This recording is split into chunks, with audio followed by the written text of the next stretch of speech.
Hello everyone, my name is Asha Arnashila, working as an assistant professor in Chalapati Institute of Engineering and Technology.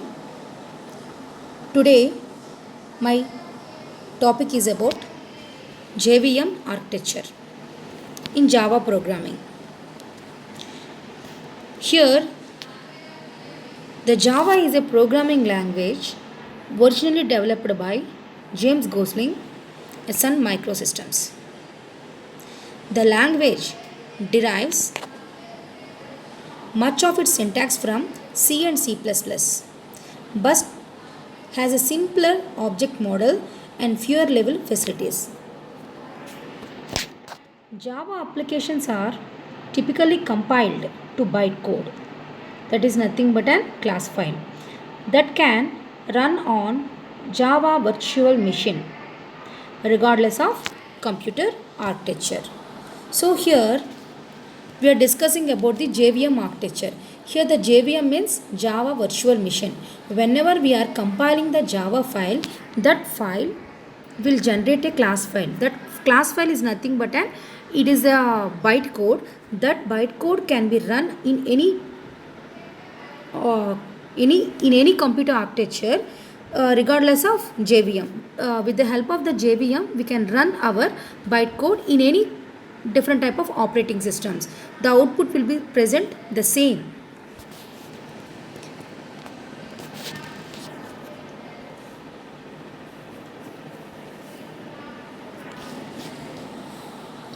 Now, here what is JVM?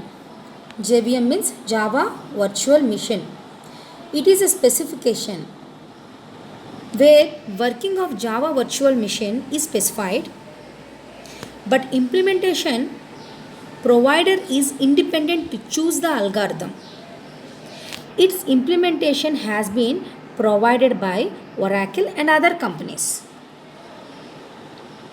An implementation is known as JRE, Java Runtime Environment. By using that, the implementation can be done. Runtime instance. Whenever you write Java command on the command prompt to run the Java class, an instance of JVM is created. This is the runtime instance. So here we will see the diagram of JVM, means overall what is the process of JVM. So whenever we are the Java source code will be there. The Java source code means we are saving that file by using the .java file name .java. So that file will be compiled. Whenever the compilation process will be done through the object codes, the object code is verified and logged into the Java virtual machine, and in the Java virtual machine the Java interpreter, by using that interpreter the operating system, through the operating system we will get the output from the hardware. So whenever the output will, here the output will be presented in the hardware. So this is the general process. The source code, from the source code the compiler will compile the program.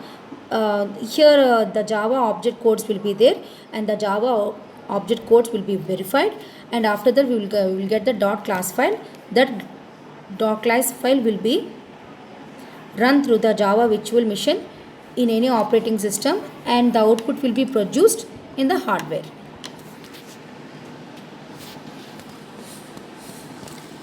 How JVM works?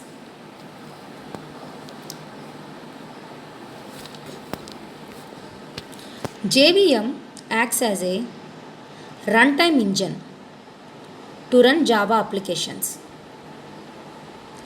JVM is the one that actually calls the main method present in Java code. JVM is a part of JRE, Java Runtime Environment.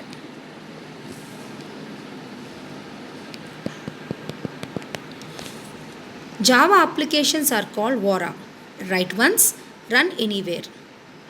This means a programmer can develop Java code on one system and accept it to run on another Java enabled system without any adjustment. This is all possible of JVM.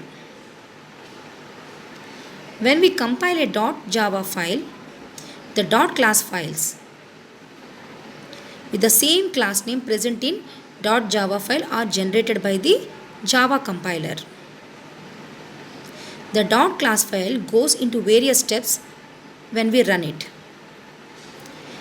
These steps together describes the whole JVM. So this is the architecture of the JVM.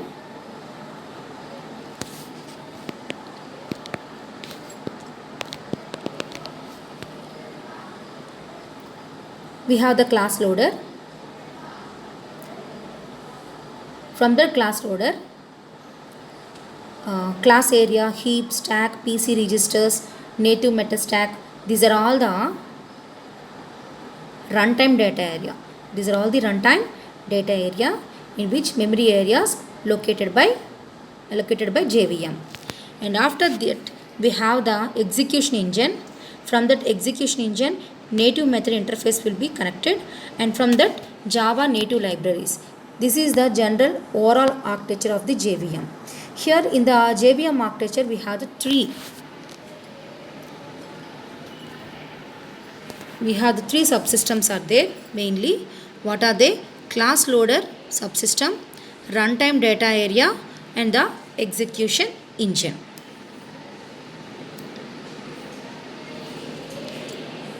Coming to the class loader subsystem.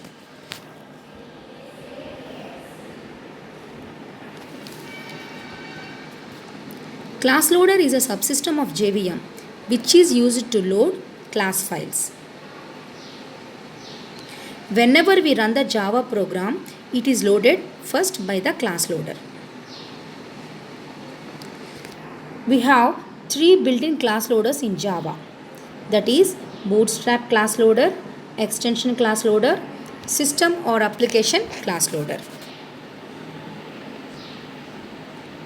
Bootstrap.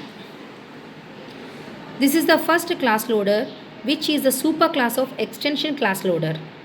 It loads the rt.jar file which contain all class files of Java standard edition like java.lang.package classes, java.net package classes, java.util package classes, java.io package classes, and java.sql package classes, etc. These are the different type of package classes will be loaded first.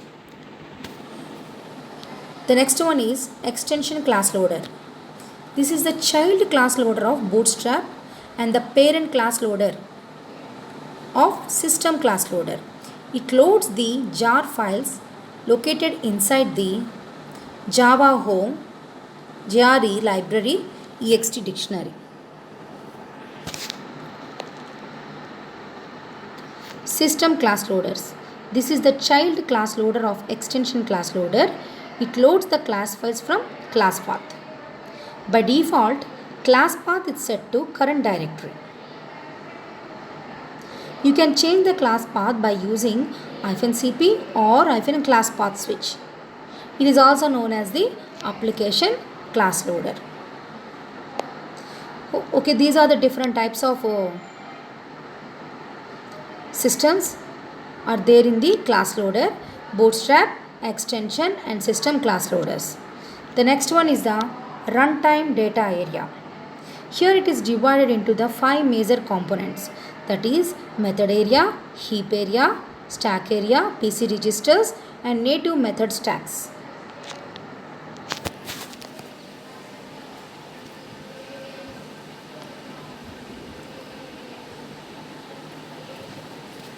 Method area. All the class level data will be stored here, including static variables. There is only one method area per JVM and it is a shared resource. The heap area. All the objects and their corresponding instance variables and arrays will be stored here. There is also one heap area per JVM. Since the method and heap area share memory for multiple threads, the data stored is not thread safe. Here in the method area and the heap area, the data stored is not thread safe. While coming to the stack area, for every thread, a separate runtime stack will be created. For every method call, one entry will be made in the stack memory, which is called stack frame. All local variables will be created in the stack memory. The stack area is thread safe since it is not shared resource.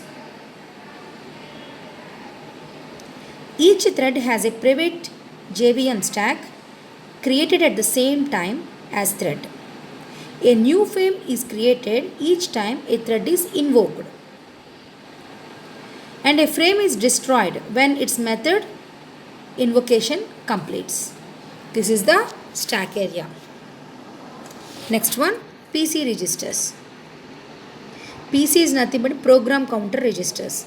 Each thread will have separate PC registers to hold the address of current execution instruction. Once the instruction is executed, the PC register will be updated with the next instruction. Next one, native method stack. Native method stack hold native method information. For every thread, a separate native method stack will be created. These are the runtime data area. Next, coming to the execution engine.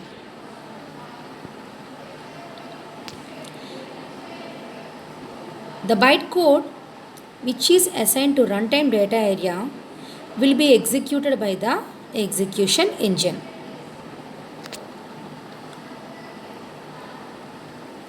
The execution engine reads the bytecode and executes it piece by piece. So here in the execution engine, it contains the virtual processor, interpreter, just-in-time compiler, garbage collector. Virtual processor. Here the virtual processor means the processor which is used to compile the bytecode program. We are using the JVM, right? So that is the virtual processor. And the interpreter, it reads bytecode stream, then executes the instructions. The interpreter interprets the bytecode faster but executes slowly. The disadvantage of the interpreter is that when one method is called multiple times, every time a new interpretation is created. Or here means the disadvantage means one method is called the multiple times, every time a new interpretation is required. Just-in-time compiler we can call as an JIT. It is used to improve the performance. It compiles parts of the bytecode that have similar functionality at the same time and also reduces the amount of time needed for compilation. Here the term compiler refers to the translator from the instruction set of a Java virtual machine to the instruction set of a specific CPU. The next one is garbage collector. It collects and removes unreferenced objects. Garbage collection can be triggered by calling system.gc. It is a function system.gc, but the execution is not guaranteed. Garbage collection of the JVM collects the objects that are created. This is the execution engine. Next one is Java native interface.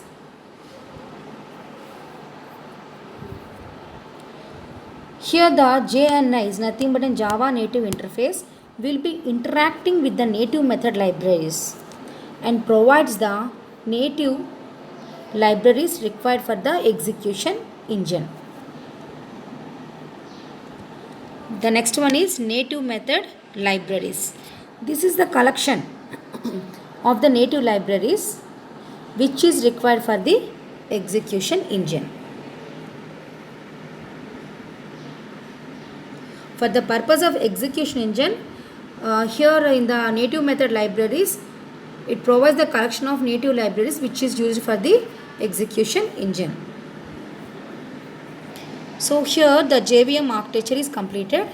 So generally in the JVM architecture we have the three main subsystems: class loader, runtime data area and the execution engine. So based upon the entire process, whatever the Java file is compiling, that file will be converted into the bytecode, that is nothing but a class file, and here the bytecode will be run in any type of architecture or any type of operating system. So through the JVM only we can get the output, or we can run the bytecode by using the JVM.